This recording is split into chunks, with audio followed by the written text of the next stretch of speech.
बेचारा पिटाता रहा, चीखता रहा, चिल्लाता रहा, पर किसी ने उसकी एक आवाज़ तक नहीं सुनी।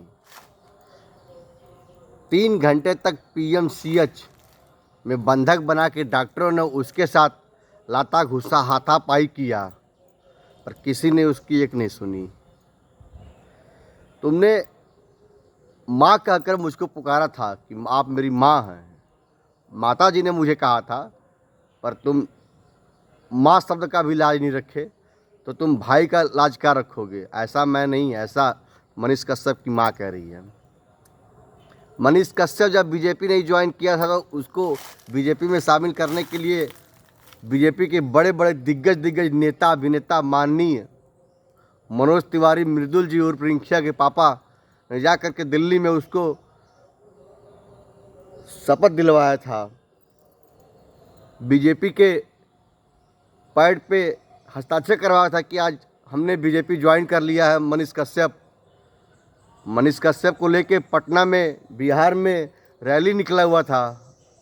आज मनीष कश्यप रोड पे चिल्ला करके कह रहा है कि बीजेपी वालों ने मेरे साथ गद्दारी किया, बीजेपी के रैली में मत जाओ, मनोज तिवारी ने मुझको धोखा दिया। पीएमसीएच में जो मनोज तिवारी मनीष कश्यप के साथ हाथापाई हुई, धक्का मुक्का हुआ, ये जानकारी सबको लगभग में पता चल गया है। एक बार भी किसी बीजेपी के नेता ने मनीष कश्यप का हाल चाल तक नहीं जाना।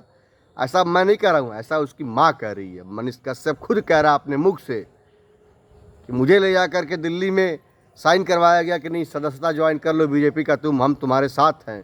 बीजेपी गरीबों की पार्टी है, गरीबों के हक के लिए लड़ती है। कहाँ गई बीजेपी गरीबों के हक के लिए लड़ती है? भाई एक बार भी बेचारे का किसी ने हाल चाल नहीं लिया, किसी ने पूछा नहीं। यही होता है गाइज। अगर आप लोग भी, आजकल के युवाओं को यही होता है कि नेताओं के चक्कर में भागते हैं। नेता जो है मजा मारते हैं, युवाओं जो है लाठी खाते हैं। आज ठीक वही घटना घटा मनीष कश्यप के साथ। बेचारा पिटा गया और जो नेता है बैठ के अपना विधानसभा में, संसद भवन में, दिल्ली लखनऊ ऐशो आराम की ज़िंदगी काट रहे हैं ना। हम लोग करते क्या हैं कि किसी भी नेता हमें चढ़ा देता है, किसी भी पार्टी का, जो हम चढ़ जाते हैं, रोड पे आकर के अतिक्रमण करने लगते हैं, तोड़ फोड़ करने लगते हैं, या उवाम लगते हैं, चिल्लाने लगते हैं। लाठी पड़ती है, पीठ हमारा टूटता है, दवाई खर्चा हमारा होता है, कोई नेता हालचाल नहीं लेता है। गरीबों का आवाज़ उठाने वाला मनीष कश्यप की हो गई कि पिटाई, उसकी माँ का रो रो के हुआ बुरा हाल, उसको चढ़ाया गया, उसको उस्काया गया। तुम आओ बीजेपी में, तुम्हारा हम साथ देंगे, गरीबों की पार्टी है, गरीबों की हित के लिए तुम भी लड़ते हो, हम लोग लड़ेंगे, आओ मिलकर बिहार का विकास करेंगे। अरे ऐसा विकास किए तुम सबके बेचारे को विनाश करके छोड़े। गाइज, किसी भी नेता के चढ़ावे बाकायदा बिल्कुल मत आइए, क्योंकि ये सब किसी के नहीं है। हमारी बात कड़वी लगेगी आपको, ज़रूर माफ़ी मांग लूँगा ज़रूर, पर किसी के नेता पर तक गाइज नहीं है, मैं बता दे रहा हूँ। अगर आप एक मिडिल परिवार से हैं, अगर आप एक गरीब परिवार से बिलोंग करते हैं, आप सिर्फ खाने कमाने के अलावा दूसरी चीज़ में मत घुसिए, राजनीति मत घुसिए। राजनीति कहते हैं ना, बहुत गंदी चीज़ होती है। ये अपने बाप का मर्डर करवा सकती है अपने कुर्सी पे पाने के लिए। मैं नहीं कहता हूँ, लोग कहते हैं कि यह कुर्सी जो होती है राजनीति की, राजनेताओं की, अपने बाप भाई की मर्डर करवा देती है उसी कुर्सी बैठने के लिए। तो इतनी गंदी राजनीति गाई होती है। मैंने सुना था, मैंने देख भी लिया अपनी आंखों से इसी उम्र में गाइज।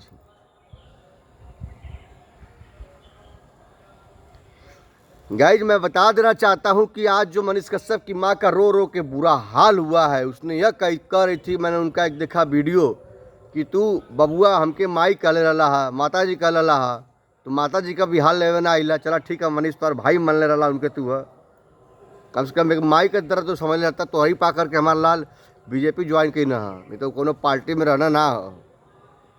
गाइज, हमारी वीडियो से आपको बहुत संदेश मिला होगा, ऐसी बात नहीं है। मैं जो कह रहा हूँ, मैं था कि कह रहा हूँ गाइज, क्योंकि बहुत हृदय विदारक, दिल दहला देने वाली घटना घटी गाइज। आप किसी पार्टी में ज्वाइन मत करिए। मैं स्वयं बार बार कह रहा हूँ, मेरी दूसरी वीडियो थी, आप स्वयं पार्टी को आप निर्दयी लड़िए ना। आप अगर समाज सेवक बन रहे हैं, लोगों की मदद कर रहे हैं, लोगों के सहयोग कर रहे हैं, आप स्वयं लड़िए, बिना किसी पार्टी का लड़िए। आप लोग बता रहे हैं कि वो बीजेपी में चला गया, इसलिए बेचारा पिटा गया वहाँ पे। बीजेपी नहीं ज्वाइन किया होता तो नहीं पिटाता। और पीएमसीएच जो एशिया का सबसे बड़ा हॉस्पिटल गाइज है, पटना मेडिकल कॉलेज, आप क्या कहा जाना, Patna medical college and hospital PMCH guys है।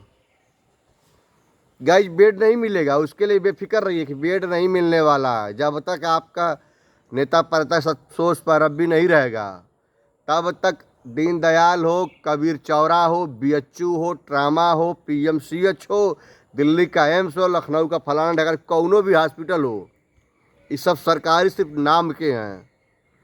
आपका जब तक नेता प्रताओं के साथ बैठकी नहीं बनेगी, अच्छा व्यवहार नहीं बनेगा, अच्छा रिश्ता नहीं रहेगा, तब तक कोई माई का लाल जो है कि बेड आपको दिलवा देगा, ये मुश्किल है। अभी हमारे मित्र की बात मैं कर रहा हूँ गाइज, बनारस में एक हमारे मित्र की मम्मी भर्ती हैं, गया महामना में लेकर के डॉक्टर 10 दिन तक रखा उसकी मम्मी को, बोल रहा है कि नशे नहीं मिल रही है, नशे नहीं मिल रही है। केस एकदम बिगाड़ दिया महामना वाला, ला करके बेचारा प्राइवेट हॉस्पिटल में भर्ती कराया, वेंटिलेटर पर उसकी माँ चल रही है।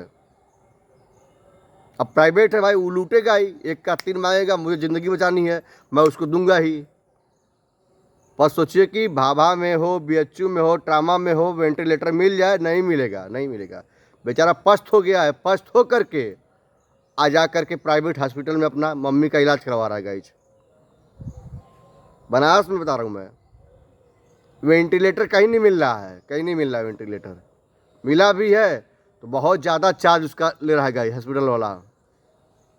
यह हाल है हमारे स्वास्थ्य का, हमारे स्वास्थ्य जिससे हम चलते हैं, जो हमारे शरीर का रग रग नस नस चलता है, जिससे हम बोलते गाइज। अगर बीमार पड़ जाएंगे ना तो सीट नहीं मिलने वाली गाइज।